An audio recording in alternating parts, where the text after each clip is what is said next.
Hello students, today's topic is again important questions of exercise 1.1.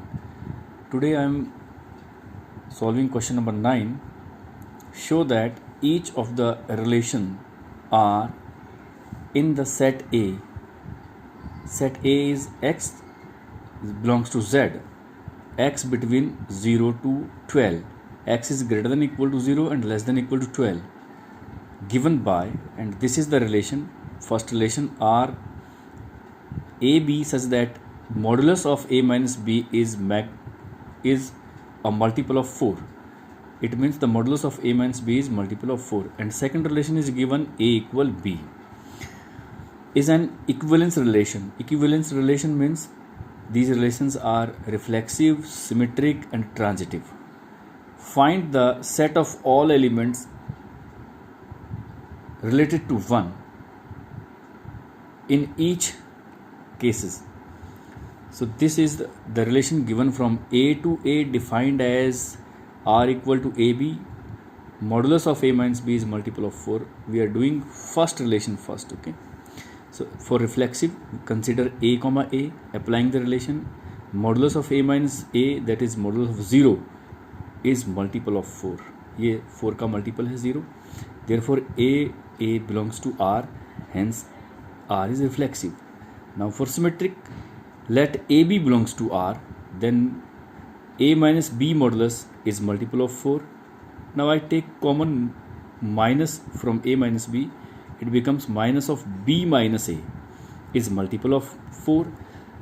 Modulus of minus of any number is multiple of 4, then the number itself B minus A is modulus is also multiple of 4, because modulus means always a positive number. किसी negative number का multiple, negative number का modulus लें तो वो जो भी आएगा एक पॉजिटिव नंबर आएगा. वो मल्टीपल है 4 का, तो यदि इसको मैं पॉजिटिव में ले लूँ और उसका मॉडुलस लूँ तो वो भी पॉजिटिव होगा और वो भी 4 का मल्टीपल होगा.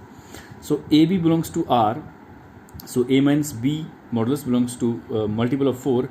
After taking common inside, it becomes minus B minus A. Then also B minus A modulus is multiple of 4. BA belongs to R. AB belongs to R means A minus B modulus multiple of 4. तो B minus A modulus is multiple of 4 का मतलब है B comma A belongs to R. R is symmetric. Now again for transitivity, let AB belongs to R and BC belongs to R. And then we will check for AC. So AB belongs to R means A minus B multiple modulus is multiple of 4, and B minus C modulus is multiple of 4. After adding these two, modulus of A minus B and B minus C, we will have A minus C modulus is multiple of 4, hence AC belongs to R. R is transitive. Elements related to 1 in the relation.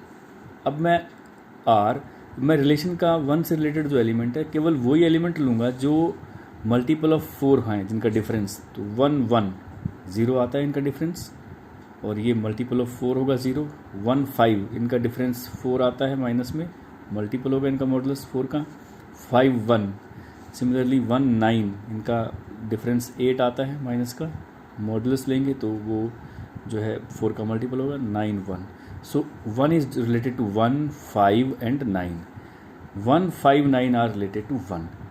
Second part, that is R equal to AB such that A equal to B. This second part you will do yourself. You will solve reflexive, symmetric and transitive for the same. Say for second part. Okay. Now again the question is of exercise 1.2, that is function. Question number 4. Show that the modulus function f such that R to R, fx equal to modulus x, this is modulus function, we have gone through it in class 11th also, is neither 1 1 nor on 2. ना तो ये 1 1 है ना on 2 है. Where modulus of x is x if x is positive or 0, and modulus x is minus x when x is negative. This is the definition of modulus function. F such that R to R we are given, fx equal to modulus x, every x belongs to real number. Now I am giving the definition जो कि यहाँ लिखा गया है, वो definition मैंने यहाँ लिखा है.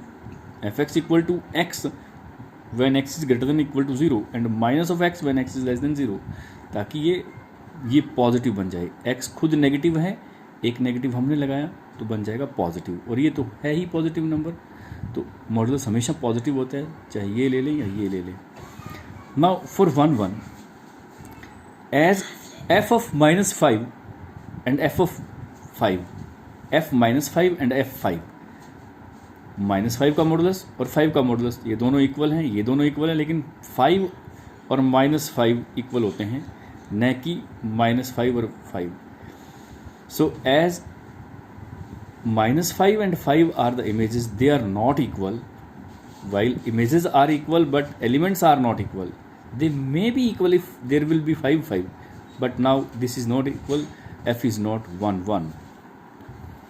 Now to check on to f such that r to r fx equal to modulus x, every x belongs to r, then range of f is 0 to infinity, including 0 to infinity, because modulus function always having all positive real numbers. For positive real numbers यानी ये positive real numbers का set है, तो इसका मतलब negative real number के लिए, are negative के लिए हमारे पास कोई प्री इमेज नहीं है डोमेन आर में, इसमें, यानी यहाँ केवल हमारे पास पॉजिटिव रियल नंबर्स ही प्री इमेज रखते हैं इस आर में, नेगेटिव रियल नंबर्स की कोई इमेज यहाँ नहीं मिलेगी। So F is not on to. Onto function तब होता है जब इनकी सबकी प्री इमेज इधर मिले, सबकी प्री इमेज नहीं मिले तो ऑन टू नहीं है। अब मैं आपको ये दिखाता हूँ एक एरो डायग्राम से।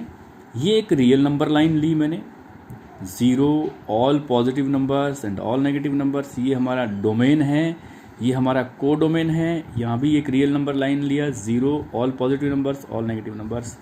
अब मॉडुलस फंक्शन ये कहता है 0 का मॉडुलस 0, 1 का मॉडुलस 1, -1 का मॉडुलस भी 1 1, 2 का भी +2, -2 का भी +2, 3 का भी, यानी सारे पॉजिटिव नंबर्स का जो है पॉजिटिव आर में होगा, नेगेटिव्स का भी पॉजिटिव आर में होगा। इसका मतलब ये जो नेगेटिव रियल नंबर्स है इनकी कोई प्री इमेज यहाँ पर नहीं मिल रही है।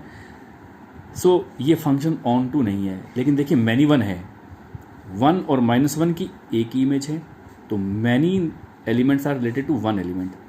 2 और -2 की +2 है, तो this is many 1 and not on to. अब इसका ग्राफ देखें। मॉडुलस फंक्शन का ग्राफ हमेशा इस तरह से वी शेप्ड होता है। मैंने यहाँ पर एक एलिमेंट लिया, एक पॉइंट लिया -a, ये बन गया fa, और ये लिया +a, ये fa। दोनों का इमेज fa है, दोनों का इमेज सेम आता है यहाँ पे, बट दोनों नंबर दोनों जो है सेम नहीं है। तो ये प्रूव करता है कि ये 1 1 नहीं है। 1 1 में इमेजेस सेम हो तो एलिमेंट्स भी सेम होने चाहिए, बट एलिमेंट्स हमारे अलग अलग हैं। अब हम बात करते हैं ऑन टू फंक्शन की। वाई एक्सिस के पॉजिटिव में हमारा ग्राफ है लेकिन नेगेटिव में ग्राफ नहीं है। इसका मतलब कि जो हमारे को डोमेन में जो नेगेटिव रियल नंबर्स है उनकी कोई भी प्री इमेज हमें नहीं मिल रही है। इसका मतलब ये फंक्शन हमारा ऑन टू नहीं है।